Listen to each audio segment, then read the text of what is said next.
আসসালামু আলাইকুম ওয়া রাহমাতুল্লাহ।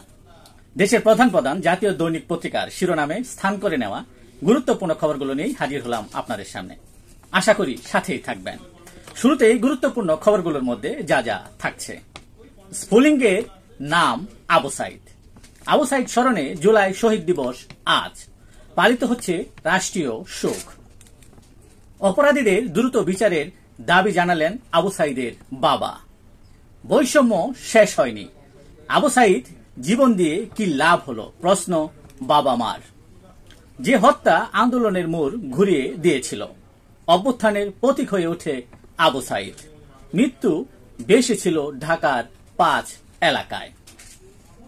প্রাথমিকে প্রধান শিক্ষকের শূন্য পদে দ্রুত নিয়োগের নির্দেশ প্রধান উপদেষ্টা ডক্টর মোহাম্মদ ইউনূসের।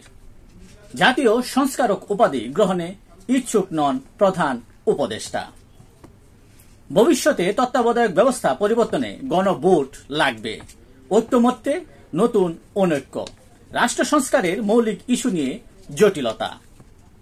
এনসিপি সহ 144 দলই প্রাথমিক বাছাইয়ে উত্তীর্ণ হতে পারেনি। এনসিপি ভোটার সদস্যে কিছুটা ঘাটতি রয়েছে। তথ্য ঘাটতি পূরণে 15 দিনের সময় দিয়ে ইসির চিঠি। তারেক রহমান ও জুবাইদুর রহমানের বিচার নিরপেক্ষভাবে হয়নি বলে পর্যবেক্ষণে জানিয়েছে হাইকোর্ট। ফের প্রতিহিংসার রাজনীতি। রাজপথে স্বেচ্ছাসেবক দল, ষড়যন্ত্রকারীদের কঠোর সমালোচনা। কক্সবাজারে বিএনপি নেতা খুন, জামায়াতের বিরুদ্ধে অভিযোগ। জনগণের সেন্টিমেন্ট বুঝে আগামী রমজানের আগে নির্বাচনের ব্যবস্থা করতে অন্তর্বর্তী সরকারের প্রতি আহ্বান জানিয়েছেন বিএনপি নেতা রুহুল কবির রিজভী আহমেদ। ঢাকায় 10 লাখ লোক জামায়াতের টার্গেট জামায়াত ইসলামের। শনিবার সোহরাওয়ার্দী উদ্যানে জাতীয় সমাবেশ।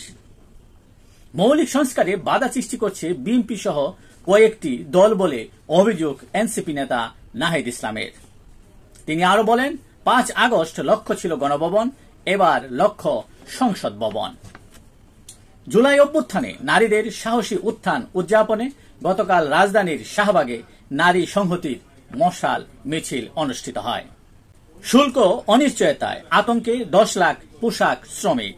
50% বেশি শুল্ক দিয়ে মার্কিন বাজারে পণ্য রপ্তানি করতে হবে। শুল্ক নিশ্চয়তা না পেলে ক্রয়াদেশ অনিশ্চয়তা বাড়বে। দেশের প্রধান প্রধান দৈনিক পত্রিকার শিরোনামে স্থান করে নেওয়া আন্তর্জাতিক খবরগুলোর মধ্যে যা যা থাকছে।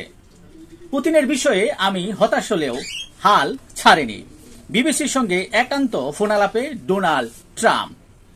গাজায় ইসরায়েলি আগ্রাসন চলছেই, নিহত আরো 78। লেবানন ও সিরিয়ায় ইসরায়েলি হামলা। সুদানে 300 বেসামরিক লোক নিহত। দেশটির মানবাধিকার সংস্থা জানিয়েছে আরএসএফ টানা হামলা চালিয়ে এ হত্যাকাণ্ড ঘটায়। দুবাইয়ে যেসব ছবি তুললে হতে পারে কোটি টাকার জরিমানা, যেতে হতে পারে কারাগারে, এই নিয়ে একটি প্রতিবেদন ছাপিয়েছে দৈনিক ইত্তেফাক। এই ছিল আজকের প্রধান প্রধান দৈনিক পত্রিকার শিরোনামে স্থান করে নেওয়া বিশেষ বিশেষ আলোচিত সংবাদ, যা নিয়ে এতক্ষণ আপনাদের মাঝে উপস্থিত ছিলাম। আশা করি আপনাদের ভালোই লেগেছে। আজকের মতো এখানেই, আবারও দেখা হবে আগামীকাল ঠিক একইভাবে দেশের জাতীয় দৈনিক পত্রিকায় স্থান করে নেওয়া গুরুত্বপূর্ণ খবর নিয়ে। সে পর্যন্ত অবশ্যই ভালো থাকবেন, সুস্থ থাকবেন। আসসালামু আলাইকুম ওয়া রাহমাতুল্লাহ।